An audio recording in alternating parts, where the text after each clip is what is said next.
Good morning to all.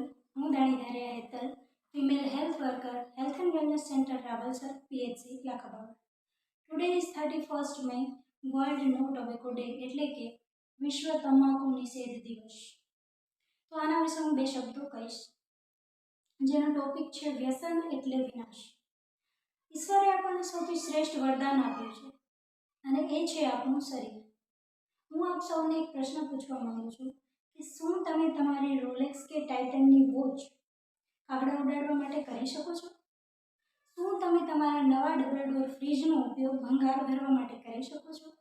અત્યારે તમારા બધાના મસ્તક ના પાડી રહ્યા છે. તો મિત્રો, આપણે આટલી કિંમતી ચીજનો ઉપયોગ વ્યસન પધરાવીને ખરાબ ઉપયોગ કરી શકીએ ખરા? નહીં. તો સાથે જ એક વાત જાણવા માગું છું કે રોજના 30 થી 150 રૂપિયા જેટલો ખર્ચ આપણે વ્યસનની કુટેવ પાછળ ખર્ચી નાખતા હોઈએ છીએ. અને જ્યાં સુધી આ કુટેવ બંધ નહીં થાય ત્યાં સુધી ભારત સોની કિચોડિયા ક્યારેય નહીં બની શકે. અને વિશ્વભરમાં 2.5 કરોડથી પણ વધારે લોકો દર વર્ષે તમાકુના ખપ્પરમાં હોમાય છે. દિવસે ને દિવસે બાળકો અને સ્ત્રીઓમાં પણ તમાકુના સેવનનું પ્રમાણ ચિંતાજનક રીતે વધતું જાય છે.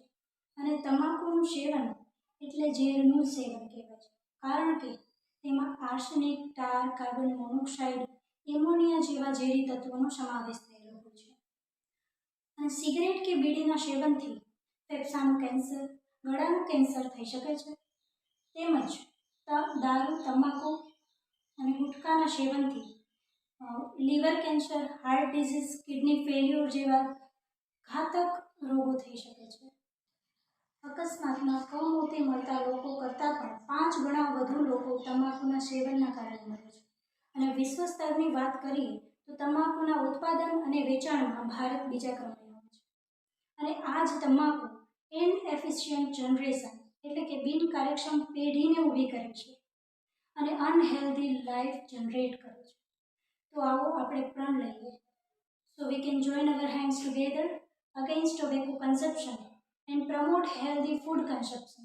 Yes, the journey of 1,000 miles starts with a single step. Take the first step to your goal by saying no to tobacco. Thank you.